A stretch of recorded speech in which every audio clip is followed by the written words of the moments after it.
हे जिनांश, कैसा लग रहा है? कांग्रेचुलेशन, इंटरनेशनल ओलंपियाड क्लियर करने के बाद ओसीएससी पहुंच गए हो। यस, बहुत अच्छा लग रहा है लाइक टू कम दिस फार।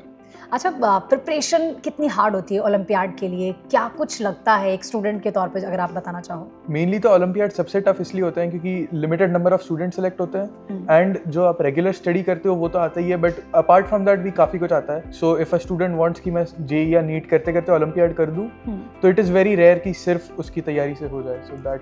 अभी आप कौन सी क्लास में हो और कब से आपने ओलंपियाड्स के बारे में सोचना या समझना शुरू किया कि मुझे भी देना चाहिए? सो मैं अभी तो 11th में हूँ। सो ओलंपियाड्स के बारे में मुझे जब एलन में मैंने 8th में ज्वाइन किया था तभी पता चला था मेरे सर से। सो मैंने 8th से मेरी जर्नी स्टार्ट की थी, बट मतलब होल हार्टेडली 9th में ही स्टार्ट की थी। तो पहले कौन सा ओलंपियाड दिया आपने? जूनियर साइंस दिया था। ओके। अच्छा, ओलंपियाड्स देने के पीछे एक स्टूडेंट का माइंडसेट क्या होता है? सो माइंडसेट तो ये होता है कि सबसे पहले एक तो अपने कंट्री को रिप्रेजेंट करने का प्राउड मोमेंट होता है। वहाँ पे आप जब इंटरनेशनल स्टेज पे जाते हो एंड आपका नाम लिया जाता है, इट्स अ डिफरेंट फीलिंग। तो मैं तो उसी फीलिंग के लिए मेनली प्रिपेयर करता था। Second, it obviously helps in your further preparation. जैसे 11th-12th में या उसके बाद आप जब भी एंट्रेंस एग्जाम दोगे तो उसमें अगर आपने 9th-10th में ये सब ओलंपियाड्स दिए हुए हैं, it definitely helps a lot in your preparation, क्योंकि काफ़ी कुछ सिलेबस कवर हो चुका होता है। ओके। अच्छा, अगर आपको कभी किसी साइंस के साइंटिस्ट से मिलने का मौका मिलता तो वो कौन होता और जिनांश उससे क्या पूछते?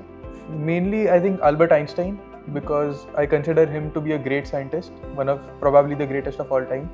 I would ask him कि in such circumstances उन्होंने theory of relativity, which is one of the most fundamental theories of science, वो कैसे सोचा?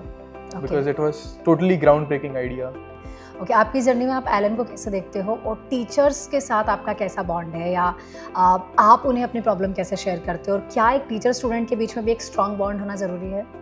सो Allen was very fundamental in my entire journey, क्योंकि जैसा मैंने बोला ओलंपियाड्स के बारे में मुझे पता ही एलन से चला।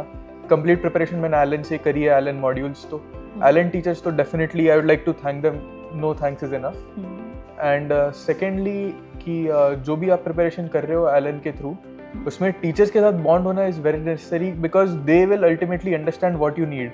ऑल्सो मेंटल भी एक अलग टाइप का प्रेशर होता है, यूजुअली एटलीस्ट ओसीएससीज में होता है। सो उसमें भी टीचर्स ने इतने सारे स्टूडेंट्स देखे होते हैं that they are very capable to guide the future students. I think वो अंडरस्टैंड कर पाते हैं कि बच्चा अभी सिचुएशन में क्या समझ रहा होगा या क्या फील कर रहा होगा।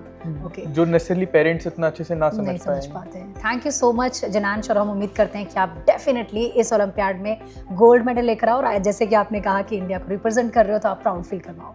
Thank you so much ma'am, thank you, it's been my pleasure. Thank you.